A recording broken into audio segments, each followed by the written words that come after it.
Welcome to the channel. അപ്പം നമ്മൾ ഈ ഒരു വീഡിയോയിൽ നോക്കാൻ പോകുന്നത് യൂണിവേഴ്സിറ്റി LGS നടന്നിട്ടുണ്ടെങ്കിൽ കഴിഞ്ഞ യൂണിവേഴ്സിറ്റി LGS നടന്നിട്ടുള്ള എക്സാമിന്റെ ക്വസ്റ്റ്യൻ പേപ്പേഴ്സ് ആണ്. ഓക്കെ, നമുക്ക് നോക്കാം, പെട്ടെന്ന് നോക്കാം.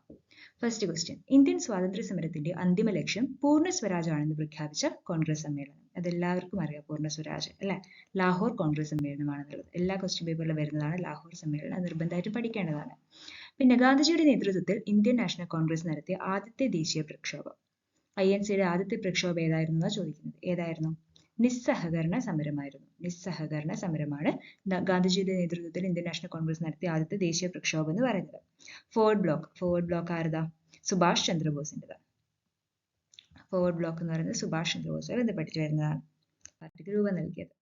ഇന്ത്യയുടെ വടക്കു പടിഞ്ഞാറൻ പ്രദേശങ്ങളിൽ നിരവധി സമരങ്ങൾക്ക് നേതൃത്വം നൽകുകയും ദ്വിരാഷ്ട്രവാദത്തെയും ഇന്ത്യയുടെ വിഭജനത്തെയും എതിർക്കുകയും ചെയ്ത നേതാവ്. ഇന്ത്യയുടെ വടക്കു പടിഞ്ഞാറൻ പ്രദേശങ്ങളിലാണെന്ന് ഓർമ്മിക്കുക. ദ്വിരാഷ്ട്രവാദത്തെ എതിർത്തിട്ടുണ്ട്, വിഭജനത്തെ എതിർത്തിട്ടുണ്ട്. പിന്നീട് ഇന്ത്യ ഗവൺമെന്റ് പരമോന്നത ബഹുമതിയായ ഭാരതരത്ന ലഭിക്കുകയും ചെയ്തിട്ടുണ്ട്. ആർക്കാണിത്?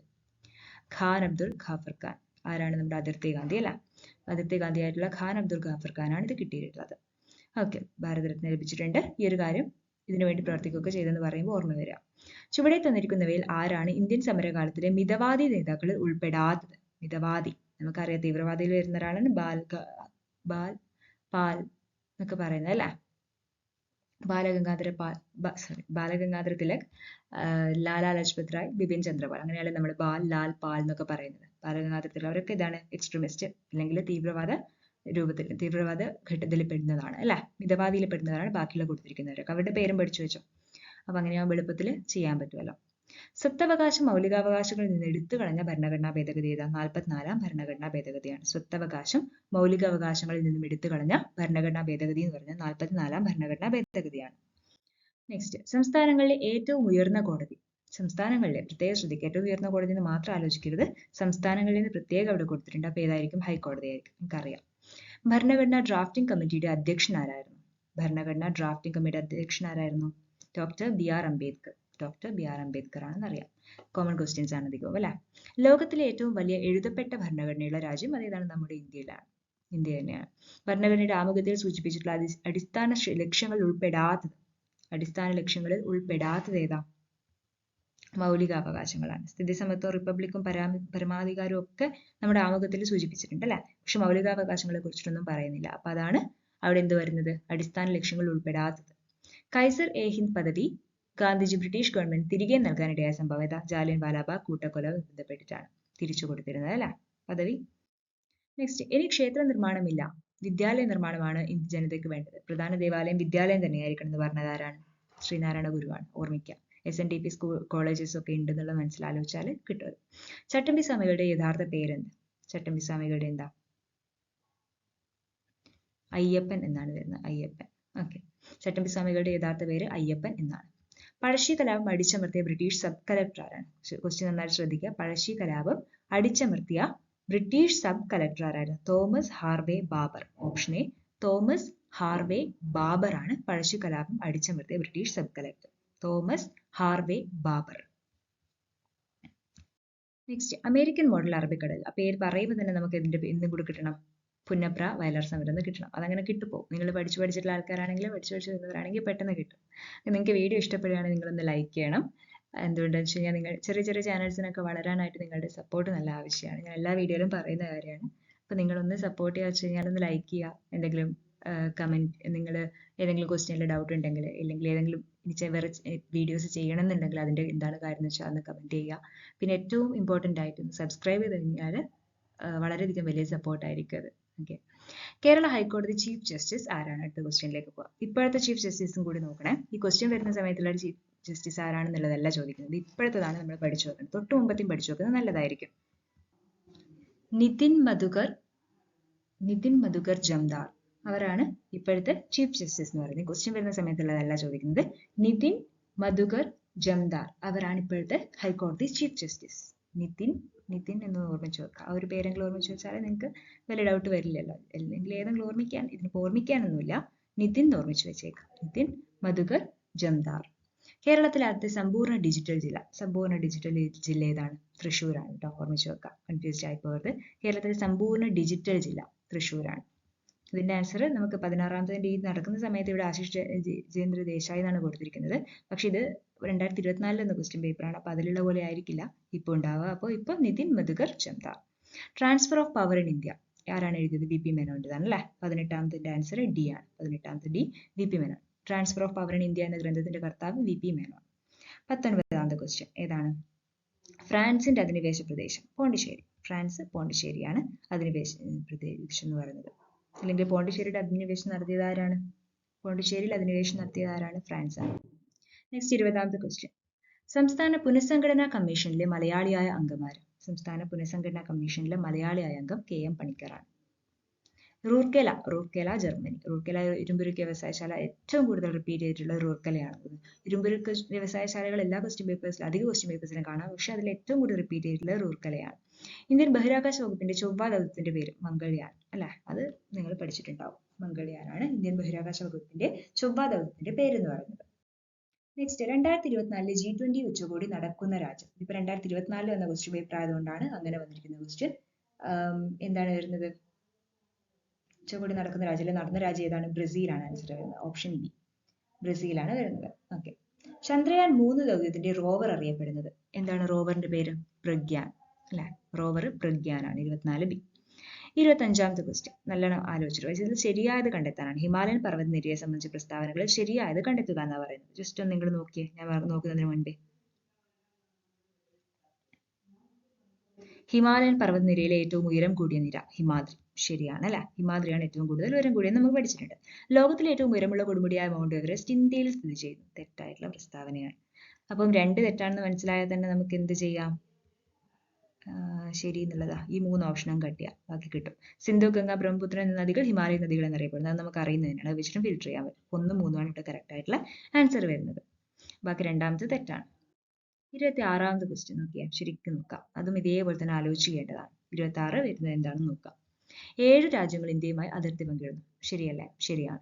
ബംഗ്ലാദേശുമായുമാണ് ഇന്ത്യ ഏറ്റവും കൂടുതൽ ദൂരം അതിർത്തി പങ്കിടുന്നത്. അഫ്ഗാനിസ്ഥാനുമായിട്ട് ഏറ്റവും കുറവ്. ഒറ്റ ഇതിൽ തന്നെ 3 കാര്യങ്ങൾ നിങ്ങൾ പഠിച്ചു വെച്ചേക്കാം. 7 രാജ്യങ്ങളുമായിട്ടാണ് അതിർത്തി പങ്കിടുന്നത്. അതിൽ ബംഗ്ലാദേശുമായി ഏറ്റവും കൂടുതലും അഫ്ഗാനിസ്ഥാനായിട്ട് ഏറ്റവും കുറവ്. അപ്പം എല്ലാം ശരിയാണ്. ഇന്ത്യയുടെ തീരപ്രദേശം സംബന്ധിച്ച പ്രസ്താവനകളിൽ തെറ്റായത് കണ്ടെത്തുക. തീരപ്രദേശം സംബന്ധിച്ചതിൽ തെറ്റായ പ്രസ്താവന ഏതാണ് തെറ്റെന്ന് നോക്കണം. തീരപ്രദേശം പറയുമ്പോൾ നോക്കിയാൽ പടിഞ്ഞാറൻ തീരസമതലം അറബിക്കടലിനും പശ്ചിമഘട്ടത്തിനും ഇടയിൽ. റെഡി അല്ലേ? പടിഞ്ഞാറ് എന്ന് പറയുമ്പോൾ എവിടെയാണ്? അറബിക്കടലിനും പശ്ചിമഘട്ടത്തിനും ഇടയിൽ. റെഡി അല്ല? പടിഞ്ഞാറൻ തീരസമതലത്തിൽ ഉൾപ്പെട്ടതാണ് കൊറമണ്ടൽ തീരസമതലം. ശരിയാണോ? അല്ല. പടിഞ്ഞാറിലല്ല കൊറമണ്ടൽ വരുന്നത്. കൊങ്കണാണ് പടിഞ്ഞാറൻ ഭാഗത്ത് വരുന്നത്. അപ്പൊ കൊറമണ്ടൽ തീരസമതലം അവിടെ വരുന്നതല്ല. അപ്പൊ അത് തെറ്റാണ്. പിന്നെ സുന്ദരവന പ്രദേശം മുതൽ കന്യാകുമാരി വരെ നീണ്ടു കിടക്കുന്നതാണ് കിഴക്കൻ തീരസമതലം. അതും ശരിയാണ്. അപ്പോൾ 1ാമത്തെയും 3ാമത്തെയും ശരിയാണ്. ഇവിടെ ക്വസ്റ്റ്യനിൽ തെറ്റായതാണ് ചോദിച്ചിരിക്കുന്നത്. വേഗം 1, 3 മാർക്ക് ചെയ്യരുത്. തെറ്റ് ചോദിച്ചു കഴിഞ്ഞാൽ 2 ആണ് ആൻസർ. 27 ബി. ഓക്കെ. നെക്സ്റ്റ് ഇന്ത്യയുടെ ദേശീയ പ്രതീകങ്ങൾ സംബന്ധിച്ച് ശരിയായവ കണ്ടെത്തുക. ഇന്ത്യയുടെ ദേശീയ കായിക വിനോദം ഹോക്കി. ശരിയാണ്. ആന ഇന്ത്യയുടെ ദേശീയ പൈതൃക ജീവി. പൈതൃക ജീവി പറഞ്ഞ ആനയാണ്. ഇന്ത്യയുടെ ദേശീയ ഗീതമാണ് ജനഗണമന എന്ന് പറഞ്ഞിട്ട് കൊടുത്തിരിക്കുന്നത്. ദേശീയ ഗാനമല്ലേ ജനഗണമന. അപ്പൊ ഈ ഒരു തെറ്റാണ്. 2ാമത്തെ തെറ്റാണ്. 3ാമത്തെ തെറ്റാണ്. അപ്പൊ ശരിയായത് ഏതൊക്കെയാ? 1ഉം 3ഉം ആണ്. ഇന്ത്യയിലെ നദീതീരപട്ടണങ്ങൾ സംബന്ധിച്ച പ്രസ്താവനയിൽ ശരിയായത് കണ്ടെത്തുക. 29ാമത്തെ ക്വസ്റ്റ്യൻ. അയോധ്യ നഗരം സരയൂ നദീതീരത്ത് സ്ഥിതി ചെയ്യുന്നു. ശരിയാണ്. അയോധ്യ സരയൂ നദീതീരത്ത് സ്ഥിതി ചെയ്യുന്നു. അഹമ്മദാബാദ്, ഗാന്ധിനഗർ എന്നീ പട്ടണങ്ങൾ സബർമതി തീരത്താണ്. അതും ശരിയാണ്. കൊൽക്കത്ത, ഹൗറ നഗരങ്ങൾ ഹൂഗ്ലി തീരത്താണ്. ഇതും ശരിയാണ്. അപ്പൊ എല്ലാം ശരിയാണ്. നന്നായിട്ട് നോക്കി വെച്ചേക്കാം. അയോധ്യ നഗരം സരയൂ നദീതീരത്ത് സ്ഥിതി ചെയ്യുന്നു. അഹമ്മദാബാദ്, ഗാന്ധിനഗർ എന്നീ പട്ടണങ്ങൾ സബർമതി തീരത്താണ്. കൊൽക്കത്ത, ഹൗറ നഗരങ്ങൾ ഹൂഗ്ലി നദീതീരത്താണ്. നിങ്ങൾ റിപ്പീറ്റ് ആയിട്ട് കേട്ടാലും മതി വീഡിയോന്റെ ഭാഗം. അങ്ങനെയാകുമ്പോൾ കുറച്ച് ഈസിലി നിങ്ങൾക്ക് മനസ്സിലാക്കാൻ പറ്റുന്നതാണ്. ഓക്കെ. അയോധ്യ, സരയൂ, അഹമ്മദാബാദ്, ഗാന്ധിനഗർ, സബർമതി, കൊൽക്കത്ത, ഹൗറ, ഹൂഗ്ലി. കേരളത്തെ സംബന്ധിച്ച അടിസ്ഥാന വിവരങ്ങളിൽ ശരിയല്ലാത്തത് അത് ആദ്യം ഒന്ന് മാർക്ക് ചെയ്ത് വെക്കുക. അല്ലാത്തത് അല്ലെ ക്രോസ് ചെയ്ത് വെച്ചാലും മതി. 30th വൺ ശരിയല്ലാത്തതാണ് ചോദിച്ചിരിക്കുന്നത്. കേരളത്തിന്റെ തെക്ക് വടക്ക് നീളം 560 കിലോമീറ്റർ. ശരിയാണ്. കേരളത്തിലെ ഏറ്റവും ഉയരമുള്ള സ്ഥലം അഗസ്ത്യാർകൂടാണോ? അല്ല, തെറ്റാണ്. കേരളത്തിലെ ഏറ്റവും താഴ്ന്ന പ്രദേശം കുട്ടനാട്. അറിയാം. ആലപ്പുഴ നമുക്ക് അറിയാവുന്ന കാര്യമാണ്. 1ഉം 3ഉം ശരിയാണ്. അപ്പൊ തെറ്റായതാ ചോദിച്ചത്. അപ്പൊ ഓപ്ഷൻ ബി ആണ് തെറ്റായത്. ഉയരമുള്ള പ്രദേശം അഗസ്ത്യാർകൂടം അല്ല എന്ന് നമുക്കറിയാം. 31. കേരളത്തിലെ നദികളെ സംബന്ധിച്ച പ്രസ്താവനകളിൽ ശരിയായത് കണ്ടെത്തുക. നദികളെ സംബന്ധിച്ച പ്രസ്താവനകളിൽ ശരിയായത് കണ്ടെത്താനാണ് പറയുന്നത്. കിഴക്കോട്ട് ഒഴുകുന്ന നദികൾ കബനി, ഭവാനി, പാമ്പാർ. 1 ശരിയാണ്. അപ്പൊ ഇവിടുന്ന് തന്നെ എന്തൊക്കെ ഒഴിവാക്കി കളയാം ശരിയാന്ന് ചോദിച്ചാൽ ഇതൊക്കെ ഒഴിവാക്കി കളയാം. ഒന്ന് ശരിയാണ്. അപ്പൊ പിന്നെ മൂന്നും മാത്രമല്ല, ഇത് മൂന്നും ഒഴിവാക്കിയിട്ട് ഒന്നും മൂന്നും പറഞ്ഞ ഓപ്ഷനിലേക്ക് എത്തി. എന്നാലൊന്ന് നോക്കിയേക്കാം. പെരിങ്ങൽകുത്ത് തെറ്റായിട്ടുള്ള സെന്റൻസ് ആണ്. പെരിയാർ നദിയിലല്ല. ഏറ്റവും നീളമുള്ള നദികൾ 2ാം സ്ഥാനം ഭാരതപ്പുഴക്കാണ്. പെരിയാർ കഴിഞ്ഞാൽ ഭാരതപ്പുഴയാണ്, അറിയാവുന്ന കാര്യമാണ്. ഓക്കെ, അപ്പൊ ഒന്നും മൂന്നുമാണ് ശരിയായിട്ടുള്ള എന്ന് പറയുന്നത്. നെക്സ്റ്റ് 32ാമത്. കേരളത്തിലെ കായലുകളെ സംബന്ധിച്ച പ്രസ്താവനകളിൽ ശരിയല്ലാത്തവ കണ്ടെത്തുക. കേരളത്തിലെ കായലുകളെ സംബന്ധിച്ച പ്രസ്താവനകളിൽ ശരിയല്ലാത്തത് കണ്ടെത്തുക. കേരളത്തിലെ ശാസ്താംകോട്ട കായൽ കൊല്ലം ജില്ലയിലെ ശാസ്താംകോട്ട കൊല്ലത്തിലാണ്. കേരളത്തിലെ ഏറ്റവും വലിയ കായൽ അഷ്ടമുടിയാണ്, അല്ല വേമ്പനാടാണ്. അപ്പൊ തെറ്റാ. അപ്പൊ രണ്ടാമത്തെ ക്വസ്റ്റ്യൻ എന്ന് പറയുന്നത് തെറ്റ് തന്നെയാണ്. പ്രസ്താവന നമുക്ക് എന്താ കണ്ടുപിടിക്കേണ്ടത്? ശരിയല്ലാത്തവയാണ് കണ്ടുപിടിച്ചത്. അപ്പൊ രണ്ടുള്ള ഓപ്ഷനാണ് വരിക. അപ്പം ഇത് കട്ട് ചെയ്ത് പോകാം തൽക്കാലം അല്ലെ. ഒന്ന് ശരിയുമാണ്, ഒന്ന് ശരിയാണ്. അപ്പൊ ഒന്ന് ശരിയാണ്. അപ്പൊ 2ഉം 3ഉം എന്ന് പറയുന്നത് തെറ്റ് തന്നെയാണ്. പിന്നെന്ത് കിട്ടും? സമുദ്രനിരത്തിൽ നിന്നും ഉയരത്തിൽ സ്ഥിതി ചെയ്യുന്ന പൂക്കോട് കായൽ വയനാട്ടിൽ സ്ഥിതി ചെയ്യുന്നു. ശരിയല്ലേ? ശരിക്കും ക്വസ്റ്റ്യൻ വായിച്ചു നോക്കിയേ. ശരിയാണ്. പൂക്കോട് വയനാട്ടിലാണ്. അപ്പൊ 1ഉം 3ഉം ശരിയാണ്, രണ്ടാമത്തെയാണ് തെറ്റ്. അപ്പൊ ഓപ്ഷൻ ബി ആണ് നമുക്ക് ശരിയല്ലാത്തതെന്നുള്ള തെറ്റെന്നുള്ള രീതിയിൽ കണ്ടുപിടിക്കാൻ പറ്റുക. 33. താഴെ പറയുന്ന പ്രസ്താവനകൾ ശരിയായത് കണ്ടെത്തുക. കൊല്ലത്തെ തമിഴ്നാടുമായി ബന്ധിപ്പിക്കുന്ന ചുരം താമരശ്ശേരി ചുരം. ശരിയാണോ? തെറ്റാണ്. കൊല്ലത്തെ തമിഴ്നാടുമായി ബന്ധിപ്പിക്കുന്നതല്ല താമരശ്ശേരി ചുരം. വയനാട് ചുരം സ്ഥിതി ചെയ്യുന്ന ജില്ല കോഴിക്കോട്. ശരിയാണ്. പേരിൽ തന്നെ നമുക്ക് കിട്ടും. വയനാട് ചുരം സ്ഥിതി ചെയ്യുന്ന കോഴിക്കോടാണ്. കേരളത്തിലെ ഏറ്റവും വലിയ ചുരം പാലക്കാട് ചുരം. അപ്പൊ 2ഉം 3ഉം ശരിയാണ്. 33B.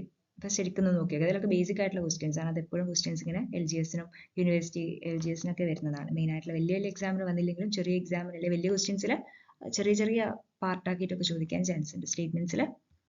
Next 33ാമത്തെ question. താഴെ പറയുന്ന പ്രസ്താവനകളിൽ ശരിയായത് കണ്ടെത്തുക. ഇത് വീണ്ടും ശരിയായത് കണ്ടെത്താനായിട്ട് ഇവിടെ ടിക്ക് എന്ന് മാർക്ക് ഇട്ടാലും മതി. ശരിയായതാണ് കണ്ടുപിടിക്കേണ്ടത്. 33ാമത്തെ ക്വസ്റ്റ്യൻ. കൊല്ലത്തെ തമിഴ്നാടുമായി ബന്ധിപ്പിക്കുന്നു. സോറി, നമ്മുടെ സെയിം ക്വസ്റ്റ്യൻ വന്നാൽ അല്ലെ. നിങ്ങൾ ചെയ്തതാണ്, ക്വസ്റ്റ്യൻ ഓൾറെഡി ചെയ്ത് കഴിഞ്ഞതാണ്. 34ാമത് നോക്കാം. കേരളത്തിലെ മത്സ്യബന്ധന തുറമുഖങ്ങളും അവ സ്ഥിതി ചെയ്യുന്ന ജില്ലകളും ശരിയായ രീതിയിൽ കണ്ടെത്തുക. 34. ഇവിടെ ഏതൊക്കെയാണ് ശരിയായിട്ട് യോജിപ്പിച്ചിരിക്കുന്നത് നോക്കാം. നീണ്ടകര തിരുവനന്തപുരം തെറ്റാണ്. അഴീക്കൽ കണ്ണൂരാണ്. അഴീക്കൽ കണ്ണൂർ. പൊന്നാനി മലപ്പുറം. അപ്പൊ 2ഉം 3ഉം ശരിയാണ്. ഒന്ന് തെറ്റാണ്. അപ്പൊ ഒന്നുള്ള ഓപ്ഷൻസ് കട്ട് ചെയ്ത് കഴിഞ്ഞാൽ തന്നെ അവിടെ കിട്ടി. ഒന്ന് തെറ്റാന്ന് മനസ്സിലായത് തന്നെ എല്ലാം ഇതൊക്കെ പോയി. 2ഉം 3ഉമാണ് ശരിയെന്ന് നമുക്ക് കിട്ടിട്ടോ. 2ഉം 3ഉമാണ് ശരി. നെക്സ്റ്റ് 35.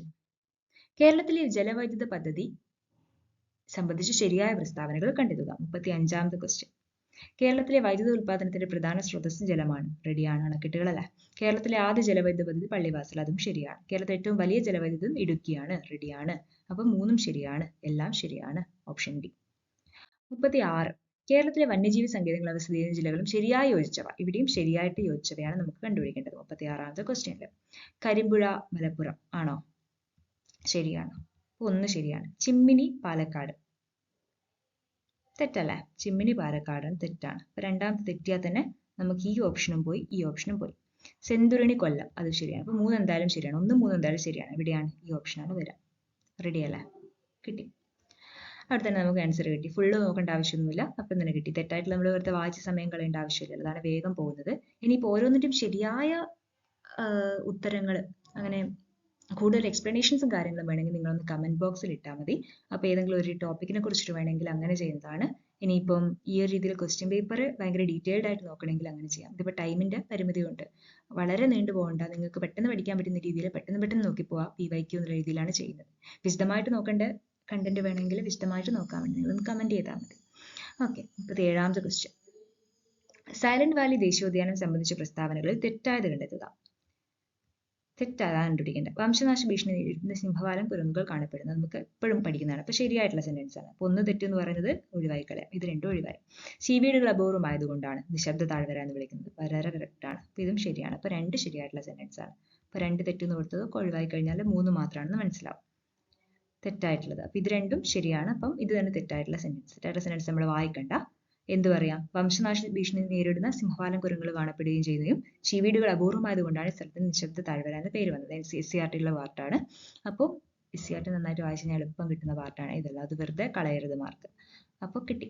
ഓൾറെഡി നമുക്ക് ആൻസർ കിട്ടിയിട്ടുണ്ട്. 3ാമത്തെ മാത്രമാണ് തെറ്റ്. 1ഉം 2ഉം ശരിയാണ്. നെക്സ്റ്റ് 38ാമത്തെ ക്വസ്റ്റ്യൻ. ശരിയായത് കണ്ടെത്തുക. കണ്ടോ, കായിക രംഗവുമായി ബന്ധപ്പെട്ട് ശരിയായത്. ഇനി ടിക്ക് ശരിയായിട്ടുള്ളത് നമുക്ക് കണ്ടുപിടിക്കാം. കായിക കേരളത്തിന്റെ പിതാവ് എന്നറിയപ്പെടുന്നത് ഗോദവർമ്മ രാജ. ശരിയാണ്. ഒളിമ്പിക്സിൽ പങ്കെടുത്ത ആദ്യത്തെ മലയാളി വനിത തന്നെയാണ് പി ടി ഉഷ. ഇന്ത്യക്ക് വേണ്ടി യൂറോപ്യൻ വോളിബോൾ ലീഗിൽ കളിച്ച ആദ്യത്തെ ഏഷ്യക്കാരൻ ജിമ്മി ജോർജ്. അപ്പൊ നമുക്ക് ശരി ഏതൊക്കെയാണെന്നുള്ളതിന് ഇന്ത്യക്ക് വേണ്ടി ഇതൊരു ഡൗട്ട് വരാൻ ചാൻസ് ഉണ്ട്, എന്നാലും നിങ്ങൾ ഇപ്പം പഠിച്ചേക്കാം. ഇന്ത്യക്ക് വേണ്ടി യൂറോപ്യൻ വോളിബോൾ ലീഗിൽ കളിച്ച ആദ്യത്തെ ഏഷ്യക്കാരൻ ജിമ്മി ജോർജ് ആണ്. എല്ലാം ശരിയാണ്. കേരളത്തിലെ തദ്ദേശ സ്വയംഭരണ സ്ഥാപനങ്ങളെ സംബന്ധിച്ച് തെറ്റായ പ്രസ്താവന. ഇവിടെ തെറ്റാണ് കണ്ടുപിടിക്കേണ്ടത്. അത് ആദ്യം ഒന്ന് മാർക്ക് ചെയ്ത് വെക്കുക, എല്ലാവരും മറന്നു പോകരുത്. തെറ്റായിട്ടുള്ളതാണ് നമുക്ക് വേണ്ടത്. കേരള നിയമസഭ 1992 കേരള പഞ്ചായത്ത് രാജ് 92 ശേഷമാണ്. അപ്പൊ ഇത് തെറ്റായിട്ടുള്ള പ്രസ്താവന. അപ്പൊ ഒന്ന് തെറ്റാണ്. ഒന്നുള്ള ഓപ്ഷൻസ് ഒക്കെ കട്ട് ചെയ്ത് കളയാം അല്ലെ. സോറി, ഒന്ന് തെറ്റാണെന്നല്ല, തെറ്റായിട്ടുള്ള പ്രസ്താവനയല്ലേ നമുക്ക് കണ്ടുപിടിക്കേണ്ടത് അല്ലെ. തിരിച്ച് അത് ലാസ്റ്റ് ചെയ്യാം. അതായത് ഒന്ന് തെറ്റാണെന്ന് മനസ്സിലായി. കേരളത്തിൽ 941 ഗ്രാമപഞ്ചായത്തുകളും 152 ബ്ലോക്ക് പഞ്ചായത്തുകളും നിലവിലുണ്ട്. അപ്പൊ രണ്ട് ശരിയാണ്. പിന്നെ തദ്ദേശ സ്വയംഭരണ വകുപ്പ് മന്ത്രി എം പി രാജേഷാണ്. അപ്പൊ 3 ശരിയാണ്. അപ്പം 2ഉം 3ഉം ശരിയാണ്. തദ്ദേശ സ്വയംഭരണ വകുപ്പ് മന്ത്രി ആരായപ്പോഴത്തത് എം പി രാജേഷ് എന്ന് ഓർമ്മിച്ചു വെക്കുക. അപ്പൊ 2ഉം 3ഉം ശരിയാണ്. അപ്പൊ ഇവിടെ എന്താ കണ്ടുപിടിക്കുന്നത്? തെറ്റായിട്ടുള്ളതാണ് കണ്ടുപിടിക്കുന്നത്. അപ്പൊ ഓപ്ഷൻ ഡി ആണ് വരിക. നെക്സ്റ്റ് 40ാമത്തെ ക്വസ്റ്റ്യൻ. താഴെ പറയുന്ന പ്രസ്താവനകളിൽ തെറ്റായത് കണ്ടെത്തുക. ഇനി തെറ്റാണ് ഇവിടെ കണ്ടുപിടിക്കേണ്ടത്. തെറ്റ്. കേരള സ്പീക്കർ എൻ ഷംസീർ ആണ്. ഒന്ന് ശരിയാണ്. കേരള ഹൈക്കോടതി ചീഫ് ജസ്റ്റിസ് DY ചന്ദ്രചൂഡ്. അത് തെറ്റാണ്. നമ്മുടെ ഹൈക്കോടതി ചീഫ് ജസ്റ്റിസ് അല്ല DY ചന്ദ്രചൂഡ്, സുപ്രീം കോടതിയെ ബന്ധപ്പെട്ടിട്ടുള്ള ജഡ്ജിയാണ്. അപ്പൊ അതുപോലെ തന്നെ ഇപ്പോഴത്തെ ഹൈക്കോടതി ചീഫ് ജസ്റ്റിസ് ആരാന്ന് നോക്കി വെക്കേണ്ടതാണ്. കാരണം അതൊക്കെ ക്വസ്റ്റ്യൻ പേപ്പറിൽ വരാൻ ചാൻസ് ഉള്ളതാണ്. അപ്പം കേരള ഗവർണർ ആരിഫ് മുഹമ്മദ് ഖാൻ. ഇതും ശരിയാണ്. തെറ്റാതെ ചോദിച്ചു കഴിഞ്ഞാൽ 2 മാത്രം. 40C ആണ് വരുന്നത്. കേരള കലാമണ്ഡലം കൽപ്പിത സർവകലാശാല സംബന്ധിച്ച് തെറ്റായ പ്രസ്താവന കണ്ടെത്തുക. തെറ്റി. ക്വസ്റ്റ്യൻ ക്യാൻസൽ ചെയ്ത് പോയിട്ടുണ്ട്. 41 ക്യാൻസൽ ചെയ്ത് പോയിട്ടുണ്ട്. 42 കേരളത്തിലെ സാഹിത്യ അവാർഡുകൾ സംബന്ധിച്ച് തെറ്റായ പ്രസ്താവന. ഇവിടെ നമ്മൾ കണ്ടുപിടിക്കേണ്ടത് തെറ്റായിട്ടുള്ള പ്രസ്താവനയാണ്. 2023 എഴുത്തച്ഛൻ പുരസ്കാരം ലഭിച്ചത് SK വസന്തൻ. അത് ശരിയാണ്. അത് നിങ്ങൾ ഒരു കൺഫ്യൂഷൻ ഇല്ലാതെ പഠിക്കണം. 2023 SK വസന്തനാണ്. 2024 NS മാധവനാണ് എന്നൊക്കെ പറഞ്ഞ് നമ്മൾ പഠിച്ച ഓർമ്മയുണ്ട് അല്ലെ. അപ്പൊ ഏതാ ക്വസ്റ്റ്യൻ പേപ്പറിൽ വരുന്നത് ശരിക്ക് നോക്കിയിട്ട് മാത്രമേ ചെയ്യാൻ പാടുള്ളൂ. 2023 എഴുത്തച്ഛൻ പുരസ്കാരം ലഭിച്ചത് SK വസന്തനാണ്. റെഡി. അപ്പൊ അത് കിട്ടിയിട്ടുണ്ട്. അപ്പൊ ശരിയായിട്ടുള്ള സെന്റൻസ് ആണ്. അപ്പൊ ഒന്ന് തെറ്റെന്ന് പറയുന്നത് നമുക്ക് വേണേൽ കട്ട് ചെയ്യാം. 2023 വയലാർ അവാർഡ് ലഭിച്ചത് S ഹരീഷിന്റെ മീശ. ശരിയാണോ? 2023 അതാണ് ചോദിക്കുന്നത്. അപ്പൊ അത് തെറ്റായിട്ടുള്ള സെന്റൻസ് ആണ്. ശരിയായിട്ടുള്ള സെന്റൻസ് ആണ്. ഒരു സെക്കൻഡ്. 2023 ഓക്കെ. 2 ക്വസ്റ്റ്യൻ 2023 ഒന്ന് 2022 ആണ് ചോദിച്ചിരിക്കുന്നത്. ഒന്ന് നിങ്ങൾ മാറിപ്പോയത് അങ്ങോട്ട് ശരിക്കും നോക്കാം. 2023 എഴുത്തച്ഛൻ പുരസ്കാരം SK വസന്തൻ ശരിയാണ്. 2024 NS മാധവൻ. അപ്പൊ ഈ ഒരു സെന്റൻസ് ശരിയാണ്. 42ാമത്തെ ക്വസ്റ്റ്യൻ നോക്കാം. 2023 വയലാർ അവാർഡ് ലഭിച്ചത് S ഹരീഷിന്റെ മീശ എന്ന രചനക്ക്. ശരിയാണോ? ഒന്ന് ആലോചിച്ച് നോക്കിയേ. അത് ശരിയായിട്ടുള്ള സെന്റൻസ് അല്ല. 2023 ലഭിച്ചിരിക്കുന്നത്. 2023 വയലാർ അവാർഡ് ലഭിച്ചത് S ഹരീഷിനല്ല. ആർക്കാണ്? ശ്രീകുമാരൻ തമ്പിക്കാണ്. ശ്രീകുമാരൻ തമ്പിക്ക് ജീവിതം ഒരു പെൻഡുലം എന്നുള്ള രചനക്ക് അല്ലെ. ജീവിതം ഒരു പെൻഡുലം എന്നുള്ള രചനക്ക് ആർക്ക് കിട്ടിയിട്ടുണ്ട്? ശ്രീകുമാരൻ തമ്പിക്ക് ലഭിച്ചിരിക്കുന്നത്. 2023 വയലാർ അവാർഡ് ശ്രീകുമാരൻ തമ്പിക്കാണ് ലഭിച്ചിരിക്കുന്നത്. എന്തിനാ ലഭിച്ചിരിക്കുന്നത്? ജീവിതം ഒരു പെൻഡുലം എന്ന രചനക്ക്. ഇപ്പൊ 2024 ചോദിച്ചാലോ? 2024 ലഭിച്ചത് അശോകൻ ചെരുവിലിനാണ്. 2024 വയലാർ അവാർഡ് ലഭിച്ചത് അശോകൻ ചെരുവിലിനാണ്. കാട്ടൂർ കടവ് എന്ന രചനക്ക് അശോകൻ ചെരുവിലിനാണ് ലഭിച്ചിരിക്കുന്നത്. പിന്നെ അതേപോലെ തന്നെ 2022 ഓടക്കുഴൽ അവാർഡ് അംബികാസുധൻ മാങ്ങാടിന് ലഭിച്ചു. ശരിയായിട്ടുള്ള സെന്റൻസ് ആണ്. 2022 ഓടക്കുഴൽ അംബികാസുധൻ മാങ്ങാടിന് തന്നെയാണ്. അപ്പൊ തെറ്റായിട്ടുള്ള പ്രസ്താവനയുടെ ഏത് മാത്രമാണ്? രണ്ടാമത്തെ മാത്രമാണ്. 42B ആണ് ആൻസർ വരിക. അത് ജീവിതം ഒരു പെൻഡുലം എന്ന രചനക്ക് ശ്രീകുമാരൻ തമ്പിക്കാണ് 2023 ലഭിച്ചത്. ഇത് 2023 ആണോ 24 ആണോ 22 ആണോ ചോദിക്കുന്നത് വ്യക്തമായി നോക്കേണ്ടി വരും. കാരണം പെട്ടെന്ന് കൺഫ്യൂസ്ഡ് ആയിപ്പോ 3 ഡിഫറെന്റ് അവാർഡ്സ് ഒക്കെ ഒന്നിച്ചു കൊടുത്താലേ. Next 43ാമത്തെ question. ചന്ദ്രയാൻ 3 സംബന്ധിച്ച് ശരിയായ പ്രസ്താവനകൾ കണ്ടെത്തുക. 2023 ഓഗസ്റ്റ് 23 ചന്ദ്രന്റെ ദക്ഷിണ ധ്രുവത്തിൽ സോഫ്റ്റ് ലാൻഡിംഗ് ചെയ്തു. ശരിയായിട്ടുള്ള പ്രസ്താവനയാണ്. ISRO chairman Mohankumar. തെറ്റാണ്. ചന്ദ്രയാൻ 3 ലാൻഡറിന്റെ പേര് വിക്രം എന്നാണ്. ചന്ദ്രയാൻ 3 മൊത്തം ചെലവ് 615 കോടി രൂപ തന്നെയാണ്. അപ്പൊ 1, 3, 4 ശരിയാണ്. 43A ആണ് ആൻസർ ആയിട്ട് വരാം. കേരളത്തിന്റെ തനതായ നൃത്തരൂപം ഏതാണ്? തനതായ നൃത്തരൂപം മോഹിനിയാട്ടമാണ്. 44B മോഹിനിയാട്ടം. അമ്മ എന്ന നോവൽ രചിച്ചത് മാക്സിം ഗോർക്കി. അത് ക്വസ്റ്റ്യൻ പേപ്പറിൽ കണ്ടിട്ടുണ്ട്. അമ്മ എന്ന നോവൽ രചിച്ചത് മാക്സിം ഗോർക്കി. ഐക്യരാഷ്ട്രസഭയിൽ ഇന്ത്യയുടെ സ്ഥിരം പ്രതിനിധിയായി നിയമിതനായത്. ഐക്യരാഷ്ട്രസഭയിലെ സ്ഥിരം പ്രതിനിധി. ക്വസ്റ്റ്യൻ ക്യാൻസൽ ആയി പോയിട്ടുണ്ട്. നെക്സ്റ്റ് 47. ദേശീയ തലത്തിൽ ഭരണതലത്തിലും ഉദ്യോഗസ്ഥ തലത്തിലും രാഷ്ട്രീയ തലത്തിലുമുള്ള അഴിമതി തടയുന്നതിന് രൂപം നൽകിയിരിക്കുന്ന സ്ഥാപനം ഏതാണ്? ലോക്പാലാണ്. ലോക്പാൽ. ഇതിപ്പോ കേരളമാണ് ചോദിക്കുന്നതെങ്കിൽ ലോകായുക്ത വരും. ലോക്പാലാണ് ഇവിടെ ആൻസർ വരുന്നത്. ദേശീയ തലത്തിൽ തന്നെ എടുത്ത് ചോദിച്ചിട്ടുണ്ട്. നെക്സ്റ്റ് 50ാമത്തെ സുപ്രീം കോടതി ചീഫ് ജസ്റ്റിസ്. 50ാമത്തെ സുപ്രീം കോടതി ചീഫ് ജസ്റ്റിസ് എന്ന് പറയുന്നത് ധനഞ്ജയ വൈ ചന്ദ്രചൂഡ് അല്ലെങ്കിൽ DY ചന്ദ്രചൂഡ് എന്ന് പറഞ്ഞിട്ട് തരാം. അപ്പൊ അത് എത്രാമത്തെ ശരിക്കും നോക്കിയേക്കാം. സുപ്രീം കോടതിയിലെ ചീഫ് ജസ്റ്റിസ് ആണ് 50ാമത്, 50th. 49 ക്വസ്റ്റ്യനും ക്യാൻസൽ ചെയ്തിട്ടുണ്ട്. 50ാമത്തെ ക്വസ്റ്റ്യൻ 51ാമത്തെ ക്വസ്റ്റ്യൻ അല്ല 50ാമത്തെ ക്വസ്റ്റ്യൻ ഇന്ത്യയുടെ ദേശീയ കായിക വിനോദം ഏതാണ്? ഹോക്കിയാണ്. സിമ്പിൾ ക്വസ്റ്റ്യൻ ആണ്. നെക്സ്റ്റ് 51. 51. മനുഷ്യനെ ബഹിരാകാശത്തേക്ക് എത്തിക്കുന്ന ISROയുടെ ഗഗൻയാൻ പദ്ധതിക്ക് നേതൃത്വം നൽകിയതാരാ? ഗഗൻയാൻ നേതൃത്വം നൽകിയതാരാ? ഡോക്ടർ S ഉണ്ണികൃഷ്ണൻ നായരാണ്. അല്ലെങ്കിൽ ISROയുടെ ഗഗൻയാൻ പദ്ധതിക്ക് നേതൃത്വം നൽകിയതാരാ? ഗഗൻയാൻ നേതൃത്വം നൽകിയ ഡോക്ടർ S ഉണ്ണികൃഷ്ണൻ നായരാണ്. ഓപ്ഷൻ B ആണ് കറക്റ്റ് ആൻസർ. 52. 2023 സാമ്പത്തിക ശാസ്ത്രത്തിന് നോബൽ സമ്മാനം ലഭിച്ചത് ക്ലോഡിയ ഗോൾഡ് എന്നുള്ള ഇപ്പം ഭയങ്കര റേറ്റ് ഒക്കെ കയറി വരുന്ന ടൈം അല്ലേ. ഇപ്പൊ സാമ്പത്തിക ശാസ്ത്രം നിൽക്കുമ്പോൾ ഗോൾഡിൻ അങ്ങനെ ആലോചിച്ച് വെച്ചാലും മതി. 2023 നെക്സ്റ്റ് 2024 മൊത്തം ഒളിമ്പിക്സിന് മൊത്തം കാര്യങ്ങൾ ഓസ്കാർ അവാർഡ്സിന്റെ കാര്യവും മറ്റും നമുക്ക് നോബൽസിന്റെ കാര്യവും ഒക്കെ നമുക്ക് വേണമെങ്കിൽ വീഡിയോ ആയിട്ട് ചെയ്യാം. നിങ്ങളൊന്ന് കമന്റിൽ ഇട്ട് കഴിഞ്ഞാൽ നമുക്ക് വേണ്ട നോക്കി ചെയ്യാവുന്നതാണ്. അപ്പം 52A ആണ് ആൻസർ വരുന്നത്. Claudia golden. 2023 സാമ്പത്തിക ശാസ്ത്രത്തിൽ നോബൽ സമ്മാനം ലഭിച്ചത് ക്ലോഡിയ ഗോൾഡൻ. നെക്സ്റ്റ് 53ാമത്തെ അസ്ഥികൾക്ക് കാഠിന്യം നൽകുന്ന സംയുക്തം എന്ന് പറയുന്നത് ഏതാ? കാൽഷ്യത്തിന്റെ എന്തെങ്കിലും ഒരു കോമ്പൗണ്ട് ആയിരിക്കും. നിങ്ങൾക്ക് അറിയാം കാൽഷ്യത്തിന്റെ ഏത് കോമ്പൗണ്ടാ? കാൽഷ്യം ഫോസ്ഫേറ്റ് ആണ്. കാൽഷ്യം ഫോസ്ഫേറ്റ് ആണ് അസ്ഥികൾക്ക് കാഠിന്യം നൽകുന്ന സംയുക്തം. ഒരു അസ്ഥി മറ്റൊന്നിൽ ഇരു ദിശയിലേക്കും നീങ്ങുന്ന സന്ധി ഏതാ? 54ാമത് വിജാഗിരി സന്ധി. വിജാഗിരി നമ്മൾ വീട്ടിലൊക്കെ പറയുന്ന വേർഡാണല്ലേ. വിജാഗിരി സന്ധിയാണ് ഇരു ദിശയിലേക്കും തിരിയുന്ന സന്ധി എന്ന് പറയുന്നത്. 54C. 55 C ആകൃതിയിലുള്ള തരുണാസ്ഥി വലയങ്ങൾ കാണപ്പെടുന്ന മനുഷ്യ ശരീരഭാഗം ഏതാ? ട്രക്കിയ ആണ്. ട്രക്കിയ. 55C. സയൻസിൽ അത്യാവശ്യം നല്ല ക്വസ്റ്റ്യൻസ് വന്നിട്ടുണ്ട്. സയൻസ് ഒരു ബേസിക് ആയിട്ട് സയൻസിനെ പറ്റി കുറച്ചൊരു ഐഡിയ ഉള്ളവർക്കാണ് ഇത് പെട്ടെന്ന് ആൻസർ ചെയ്യാൻ പറ്റുക. ഇല്ലാത്തവർക്ക് ഒരു കൽപ്പ് കൺഫ്യൂസ്ഡ് ആയി പോകുന്ന ടൈപ്പ് ക്വസ്റ്റ്യൻസ് ആണ്. 56. പൂച്ചയുടേത് ഇതിൽ ഏതൊക്കെയാണ് ശരിയായ ജോഡി എന്ന് വെച്ചാൽ പൂച്ച ഫെലിസ് ഡൊമസ്റ്റിക്കസ് ആണ്. ഒന്ന് ശരിയാണ്. ഒന്ന് ഉള്ള ഓപ്ഷൻസ് ഒന്നില്ലാത്ത ഓപ്ഷൻസ് നമുക്ക് ഒഴിവാക്കാം. എയും സി ഒഴിവാക്കാം. ഇനി നായ കാനിസ് ഡൊമസ്റ്റിക്കസ് ശരിയാണോ? അല്ല, കാനിസ് ഡൊമസ്റ്റിക്കസ് അല്ല. അപ്പൊ 2 തെറ്റാണ്. കാക്ക കോർവസ് സ്പ്ലെൻഡൻസ് ഇപ്പം തന്നെ പഠിച്ചോ. കാക്ക വിളിക്കുന്ന പേരാണ് കോർവസ് സ്പ്ലെൻഡൻസ്. അപ്പൊ 1, 3 ആണ് ശരിയായിട്ടുള്ളത്. കാക്കയുടെ ശാസ്ത്രീയ നാമം സയന്റിഫിക് നെയിമാണ് കോർവസ് സ്പ്ലെൻഡസ് എന്ന് പറയുന്നത്. പൂച്ചയുടേത് ഫെലിസ് ഡൊമസ്റ്റിക്കസ്. മറ്റേ 2 നോക്കണ്ട. മറ്റേ 2 തെറ്റാണ്.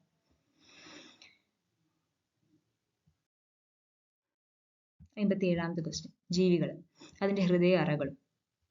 പാറ്റയ്ക്ക് എത്ര അറകളുണ്ട്? പാറ്റയ്ക്ക് 13 അറകളുണ്ട്. പാറ്റയുടെ ഹൃദയത്തിന് 13 അറയുണ്ട്. പല്ലിയുടേത് എത്രയുണ്ടാവും? പല്ലിയുടേത് 4 അറയാണുള്ളത്. നമ്മളെല്ലാം പോലെ തന്നെ 4 അറയാണുള്ളത്. പക്ഷികളുടേത് 3 അറയും മത്സ്യത്തിൻ്റെത് 2 അറയുമാണുള്ളത്. അപ്പൊ ഏതാണ് ഓപ്ഷൻ വരിക? പാറ്റ A3 വരുന്ന ഓപ്ഷൻ. അപ്പൊ ഇവിടെ തന്നെ ആൻസർ കിട്ടിയല്ലോ. ഒറ്റ തന്നെ പറ്റയുടെ അറിയെങ്കിൽ തന്നെ ബാക്കിയെല്ലാം കിട്ടി. പിന്നെ B4. ഒരു സെക്കൻഡ്.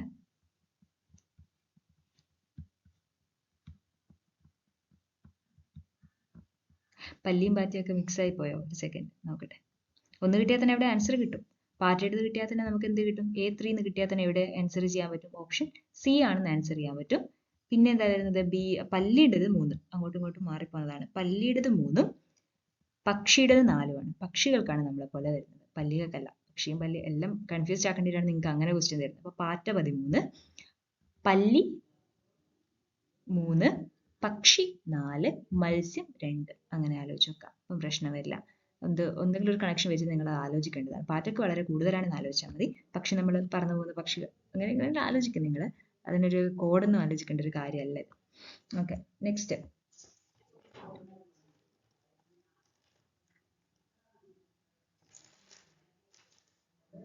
നെക്സ്റ്റ് ആയിട്ട് നിങ്ങളോട് വരുന്നത് പരിസ്ഥിതി ദിനവുമായി ബന്ധപ്പെട്ടിട്ടുള്ള തീമുകളാണ്.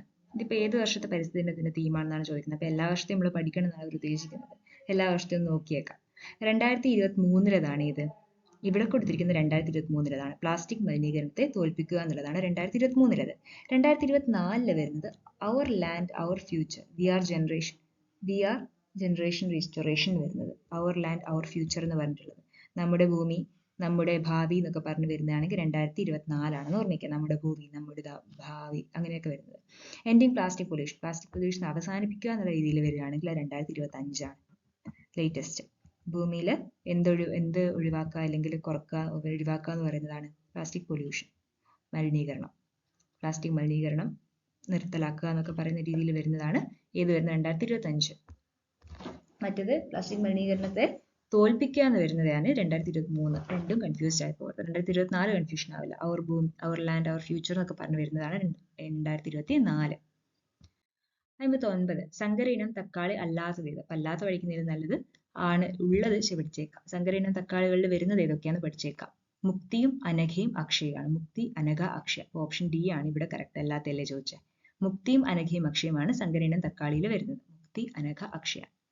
60. ഭാരത്തിന്റെ അടിസ്ഥാന യൂണിറ്റ്. ഭാരവും മാസും തമ്മിലുള്ള വ്യത്യാസം എന്താ? മാസ് നമ്മൾ അതിലേക്ക് ഗ്രാവിറ്റേഷണൽ പുള്ളും കൂടി വരുമ്പോഴാണ് അത് നമ്മൾ ഭാരം, വെയിറ്റ് എന്ന് പറയുന്നത്. അപ്പൊ അവിടെ ഒരു ഫോഴ്സ് വരുന്നതുകൊണ്ട് തന്നെ അവിടെ ഏതായിരിക്കും SI യൂണിറ്റ് ആയിട്ട് വരിക? ന്യൂട്ടൺ ആണ് വരിക. 25 സെന്റിമീറ്റർ ഫോക്കൽ ദൂരമുള്ള ഒരു കോൺവെക്സ് ലെൻസിന്റെ പവർ എത്രയാണ്? 61ാമത്തെ ക്വസ്റ്റ്യൻ. ഇതിന്റെയൊക്കെ ഡീറ്റെയിൽ ആയിട്ട് നിങ്ങൾക്ക് ഒരു ഇക്വേഷൻ ഒക്കെ ഉപയോഗിച്ചിട്ട് ചെയ്യേണ്ടതാണ്. P = 1/f എന്നൊക്കെ പറഞ്ഞ ഇക്വേഷൻസ് ഒക്കെ ഉണ്ട്. അപ്പോൾ ആ ഒരു ഇക്വേഷൻസ് ഒക്കെ ഉപയോഗിച്ചിട്ട് ചെയ്യേണ്ടതാണ്. അപ്പൊ അങ്ങനെ ചെയ്യുമ്പോൾ നമുക്ക് എന്ത് കിട്ടും? P = 1/f ആണ്. അപ്പോൾ എന്ത് കിട്ടും? 4 ഡയോപ്റ്റർ ആണെന്ന് ആൻസർ കിട്ടും. റേഡിയോ ആക്റ്റീവ് കാർബൺ ഡേറ്റിംഗ് ഉപയോഗിക്കുന്ന കാർബൺ ഏതാണ്? കാർബൺ 14. ഒരു കുതിരശക്തി 746 വാട്ട്. 64. ഹൈഡ്രജൻ കണ്ടുപിടിച്ചത് ആര്? 64 എ. ഹെൻറി കാവൻഡിഷ് ആണ് ഹൈഡ്രജൻ കണ്ടുപിടിച്ചത്. Henry Cavendish. ഹൈഡ്രജൻ കണ്ടുപിടിച്ചത് ഹെൻറി കാവൻഡിഷ്. നിലവിലെ ISRO ചെയർമാൻ ആരാണ്?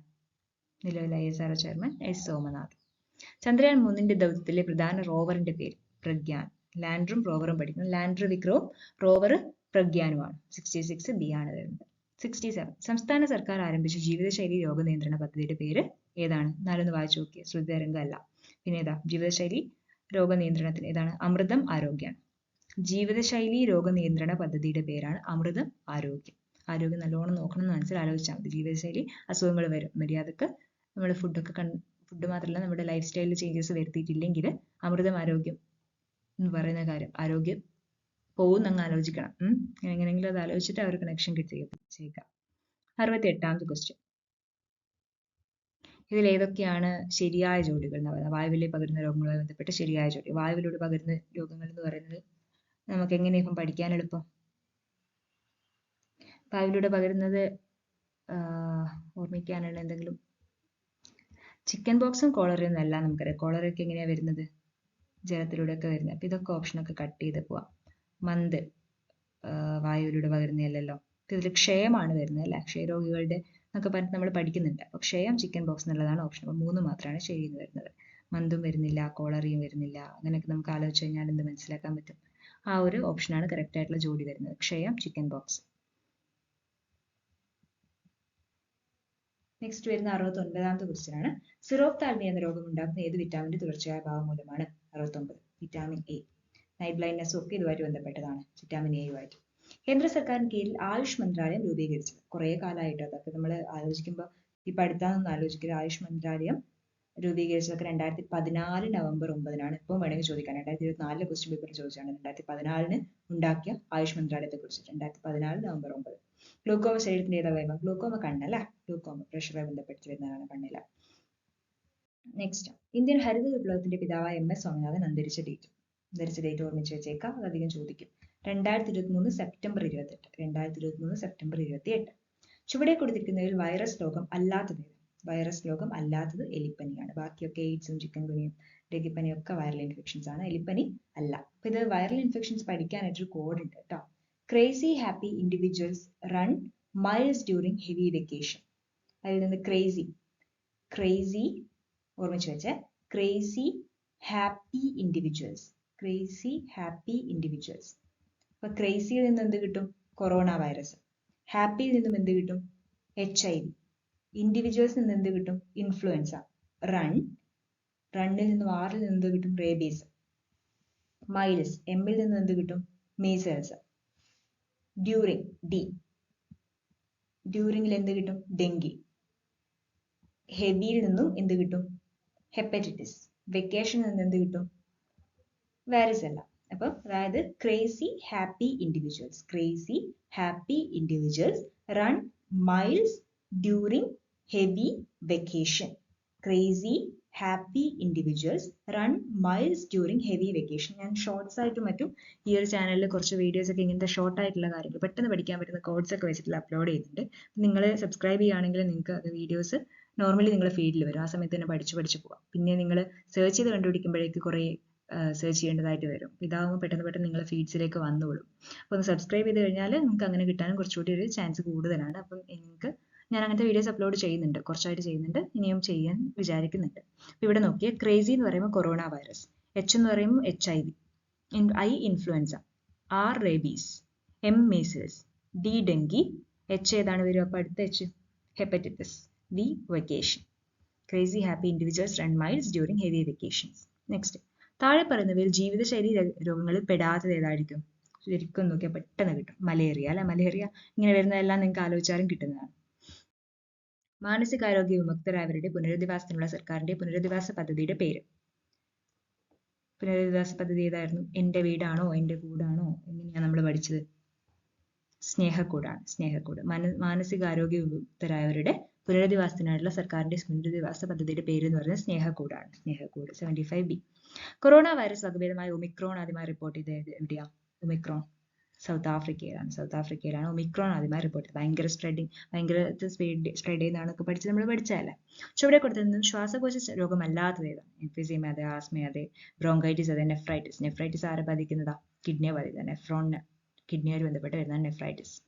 68ാമത്തെ ക്വസ്റ്റ്യൻ, ഭിന്നശേഷിക്കാരായ അമ്മമാർക്ക് പ്രസവാനന്തരം കുഞ്ഞിനെ പരിപാലിക്കുന്നതിന് അടിസ്ഥാന സൗകര്യങ്ങൾ ഒരുക്കുന്നതിന് വേണ്ടി കേരള സർക്കാർ സാമൂഹ്യനീതി വകുപ്പ് ആരംഭിച്ച അല്ലെങ്കിൽ ആവിഷ്കരിച്ച പദ്ധതി ഏതാ? മാതൃജ്യോതിയാണ്. മാതൃജ്യോതി. ഭിന്നശേഷിക്കാരായ അമ്മമാർ എന്ന് ആലോചിച്ച് വെക്കാം. ഭിന്നശേഷിക്കാരായ അമ്മമാർ. ഇതേപോലെ തന്നെ നേരത്തെ സ്നേഹക്കൂട് എന്ന് പറഞ്ഞ ഓപ്ഷൻ ചെയ്യുന്നത് മാനസികാരോഗ്യ വിമുക്തരായവരുടെ പുനരധിവാസം ആലോചിച്ച് വെക്കണം കേട്ടോ. കൺഫ്യൂഷൻ ആയി പോയത്. മാനസികാരോഗ്യ വിമുക്തരായവരുടെ പുനരധിവാസമായി ബന്ധപ്പെട്ട് വരുന്ന സ്നേഹക്കൂട്, സ്നേഹത്തോടുകൂടി അവർക്കൊരു കൂടൊരുക്കുക എന്നുള്ള രീതിയിൽ ആലോചിച്ചാൽ മതി.